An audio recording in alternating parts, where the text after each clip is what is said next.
सवाईमाधोपुर जिले में हुई मूसलाधार बारिश के बाद में नदी नालों में उफान बना हुआ है। जिले की बनास, चंबल, गलवा, मोरल, गंभीरा और नेगो नदियां पूरी तरीके से भर गई हैं और बांध जो हैं वो ओवरफ्लो हो रहे हैं, जिससे कि सूरवाल बांध के नीचे के दर्जनों गांव जैसे कि मच्छीपुरा, सूरवाल, अजनौटी, दुब्बी, धनौली और पुसोदा पानी में डूब गए हैं और मकानों में पानी घुसने से लोग घर छोड़कर के सुरक्षित जगहों पर शरण लेने को मजबूर भी हो गए हैं और इसी के साथ में सड़कें कट जाने से आवागमन भी पूरी तरीके से बंद हो गया है। जड़ावता गांव में खेतों में पानी की आवक से 2 मकान, 2 दुकान और एक मंदिर जमींदोज हो चुके हैं। मंत्री किरोड़ी लाल मीणा ने प्रभावित इलाकों का दौरा किया है और प्रशासन इस वक्त पूरी तरीके से अलर्ट मोड पर है। लगातार नुकसान कम करने के प्रयास किए जा रहे हैं और बारिश थमने के बाद में जलस्तर कम हुआ है, लेकिन कई गांव अभी भी बाढ़ से जूझ रहे हैं। तो नदी नाले इस वक्त बारिश की वजह से उफान पर हैं, बांध भी ओवरफ्लो हो रहा है। सुरवाल बांध के नीचे दर्जनों गांव जो हैं वो जलमग्न हो गए हैं। लोग अपने अपने घरों को छोड़ करके सुरक्षित स्थानों पर जाने को मजबूर हो गए हैं, क्योंकि लोगों के घरों में पूरी तरीके से पानी भर गया है और वहां रहना उनके लिए खतरे से खाली नहीं है। हालांकि देखिए, किरोड़ी लाल मीणा ने बाढ़ प्रभावित इलाकों का दौरा भी किया और लोगों को आश्वासन भी दिया कि सरकार इस मुश्किल समय में आपके साथ में खड़ी है, जितना हो सकेगा उतना सरकार आपकी मदद करेगी। उदयपुर वाटी के जोधपुरा गांव में पैंथर ने किया युवक पर हमला। बता दें कि युवक की चीख पुकार सुनकर मौके पर पहुंचे स्थानीय ग्रामीणों ने पैंथर को भगाकर 20 वर्षीय युवक नीरज को छुड़वाया। घायल नीरज को परिजन अस्पताल ले गए। पिछले 2 से 3 दिनों से गांव के आसपास मादा पैंथर और उसके बच्चों की मूवमेंट दिखी जा रही है।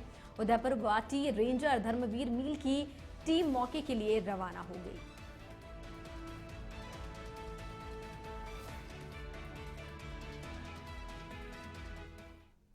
हनुमानगढ़ जिले के नौहर में सहावा बाईपास के पास एक पत्रकार और उसके परिवार पर अज्ञात हमलावरों ने घर में घुसकर जानलेवा हमला कर दिया। धारदार हथियारों और लाठियों से किए गए हमले में पत्रकार गंभीर रूप से घायल हो गए, जिन्हें सिरसा रेफर किया गया है, जबकि उनकी पत्नी और साली का इलाज नौहर अस्पताल में चल रहा है। पुलिस ने पत्रकार के बयान पर अज्ञात हमलावरों के खिलाफ मामला दर्ज कर जांच पड़ताल शुरू कर दी है। घटना के विरोध में भीम आर्मी पत्रकार संगठन और कई राजनीतिक नेताओं ने थाने पहुंचकर रोष जताया। भीम आर्मी ने नौहर थाने का घेराव करने की घोषणा की है। विधायक अमित चाचाण सहित कई नेताओं ने घायल पत्रकार से मुलाकात कर हमले की निंदा की और हमलावरों की गिरफ्तारी की मांग की है। पत्रकार संगठनों ने भी आंदोलन की रणनीति के लिए बैठक बुलाई है। और देश के चौथे स्तंभ पे ये डायरेक्ट एक तरह से कातिलाना हमला है। किसी की न्यूज से पत्रकारों का काम है समाज के अंदर हो रही घटनाओं को सत्य दिखाना, और उसके तहत अगर इस तरीके की वारदात की जाती है तो प्रशासन के लिए भी और हम जनप्रतिनिधियों के लिए और समाज के लिए बहुत ही शर्मनाक घटना है ये। और मैं तो इस घटना की पुरजोर शब्दों में निंदा करता हूँ। रात को किसी कारण से मैं लेट आके सोया, सुबह 10 बजे उठने के बाद में जब मुझे पता चला, उसके बाद में मैंने मांगीलाल से भी बात की थी और अब नौर आया, प्रशासन से सीआई साहब से बात हुई थी, वो कह रहे थे मैं साथ जा रहा हूँ। बात यह है कि प्रशासन अपना काम त्वरित गति से करे ताकि कोई और। राजगढ़ कस्बे के मचाड़ी चौक पर स्थित पंचायती पुस्तकालय एवं वाचनालय में संगोष्ठी का आयोजन हुआ और इंटरनेट युग में पुस्तक व पुस्तकालय का महत्व को लेकर के संगोष्ठी का आयोजन हुआ। संगोष्ठी की अध्यक्षता पंचायती पुस्तकालय के अध्यक्ष एडवोकेट भूपेंद्र शर्मा ने की। इस अवसर पर मुख्य वक्ता राजकीय महाविद्यालय के प्राचार्य देवदीप मुखर्जी, योगेश वशिष्ठ ने पुस्तक एवं पुस्तकालय पर अपने विचार व्यक्त करते हुए कहा कि इंटरनेट और शैक्षिक संसाधन प्रदान करने, शांत अध्ययन वातावरण उपलब्ध कराने और डिजिटल दुनिया में सूचना साक्षरता को बढ़ावा देने में महत्वपूर्ण भूमिका निभाते हैं और डिजिटल संसाधनों के साथ साथ भौतिक पुस्तकें ज्ञान और साक्षरता के प्रति बच्चों में आजीवन रुचि पैदा करने का एक अनूठा अनुभव प्रदान करती है। पुस्तकालय के वरिष्ठ उपाध्यक्ष खेम सिंह आर्य ने विशेष रूप से पुस्तक के साथ आज की आवश्यकता के अनुसार इंटरनेट के महत्व पर प्रकाश डाला। पुस्तक एवं इंटरनेट को एक दूसरे का पूरक बताया और इस अवसर पर अमरचैन सिद्ध, अजय कुमार शर्मा, भगवान शर्मा सहित अन्य गणमान्य मौजूद रहे।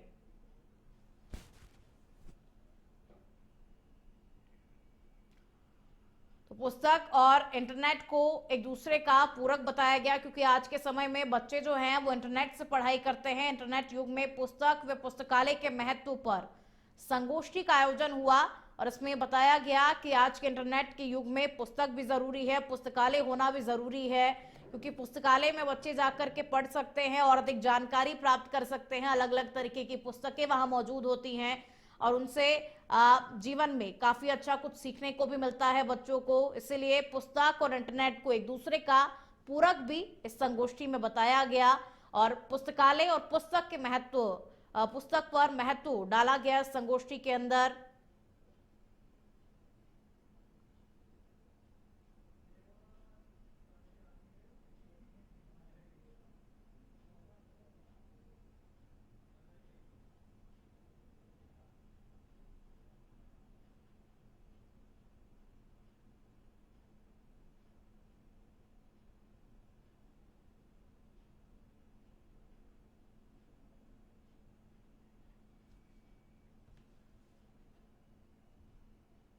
अब खबर चूरू से है, जहां पर सरदार शहर के पुलासर गांव में दर्दनाक हादसा हो गया। जौहड़ में नहाने उतरे 2 किशोरों की पानी में डूबने से मौत हो गई।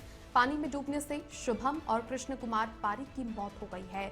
कल सुबह 9 बजे से घर से दोनों किशोर गायब थे। जौहड़ के बाहर चप्पल देखकर के ग्रामीणों को ये पता लगा कि जो दोनों किशोर गायब थे वो यही है।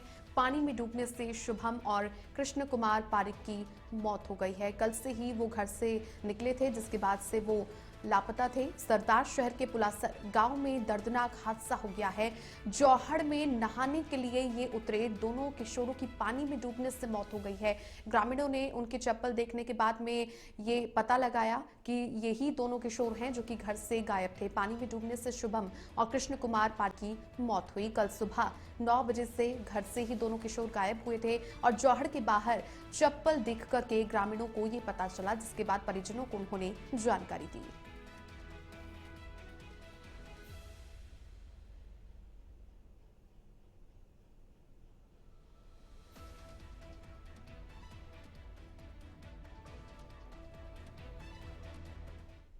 रामदेवरा में 641वें भादवा मेले का विधिवत शुभारंभ हुआ। बाबा रामदेव की समाधि पर ब्रह्म मुहूर्त में मंगला आरती हुई। सोने का मुकुट धारण करवा करके मेले की शुरुआत की गई। बाबा की समाधि को 20 से अधिक किस्मों के फूलों से सजाया गया है। अभिषेक आरती के दौरान दर्शनों के लिए भक्तों की भारी होड़ भी मचती हुई दिखाई दे रही है और अभिषेक आरती के दौरान यहां पर भक्त काफी संख्या में एकत्रित हुए। बाबा रामदेव के 641वें भादवा मेले का विधिवत शुभारंभ आज से हो गया है।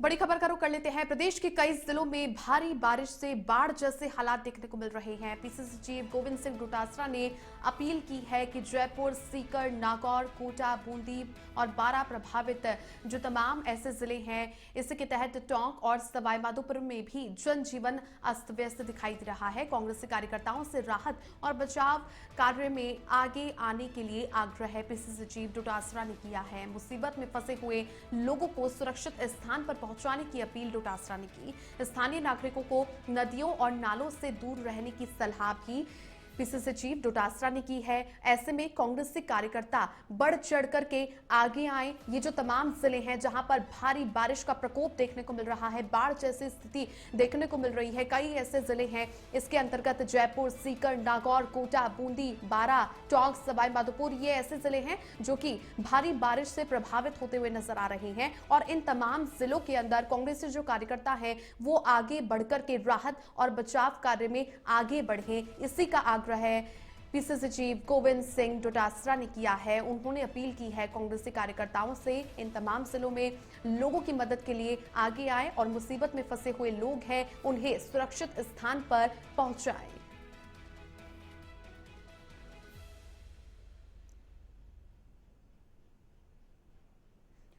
बड़ी खबर, पूर्व मुख्यमंत्री बरकतुल्ला खान की जयंती आज है। जयपुर स्थित पीसीसी मुख्यालय में श्रद्धांजलि सभा का आयोजन। इसी को लेकर के पूर्व मुख्यमंत्री अशोक गहलोत पीसीसी मुख्यालय पहुंचे। नेता प्रतिपक्ष टीकाराम जूली भी उनके साथ में पहुंचे हैं, मौजूद हैं। श्रद्धांजलि कार्यक्रम में गहलोत और टीकाराम जूली ने श्रद्धांजलि अर्पित की। प्रदेश कांग्रेस के पूर्व सीएम बरकतुल्ला खान को याद करते हुए उनके कार्यों को याद कर रहे हैं और इसी को लेकर के पीसीसी मुख्यालय में श्रद्धांजलि सभा का आयोजन किया गया है और अशोक गहलोत के साथ में नेता प्रतिपक्ष तमाम कांग्रेसी कार्यकर्ता भी इस दौरान मौजूद हैं और उन्हें पुष्प अर्पित कर रहे हैं, श्रद्धांजलि दे रहे हैं और साथ ही पूर्व सीएम बरकतुल्ला खान को याद तमाम कांग्रेसी कर रहे हैं।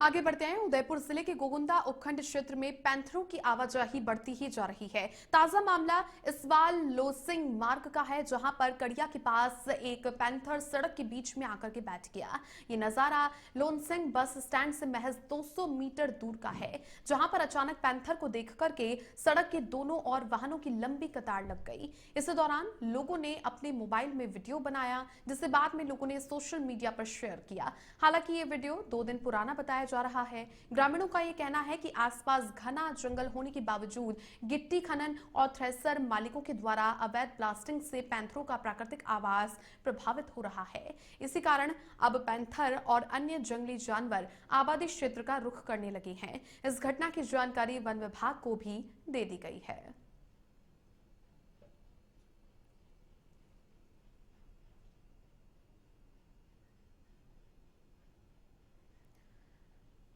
डूंगरपुर शहर के सबसे सुरक्षित माने जाने वाले क्षेत्र में एक बार फिर चोरी की वारदात सामने आई है। कलेक्टर और एसपी निवास के पास में स्थित घनश्याम पालीवाल के कैबिन में एक हफ्ते में दूसरी बार चोरी हुई है और जो कि अब तक कुल 9 बार निशाना बनाया जा चुका है दुकान को। रविवार की रात कैबिन बंद करके मालिक घर गए थे, लेकिन सोमवार की सुबह ताले टूटे हुए मिले और गल्ले से 200 रुपए नकद, दूध, कोल्ड ड्रिंक और खाद्य सामग्री गायब मिली। इससे पहले साबेला तालाब के पास में एक चाय के कैबिन में रात के 11 बजे चोरी की कोशिश की गई। लगातार हो रही चोरी की घटनाओं से लोग दहशत में हैं और सुरक्षा व्यवस्था पर भी सवाल उठने लगे हैं। पीड़ित ने सख्त कार्रवाई की मांग की है।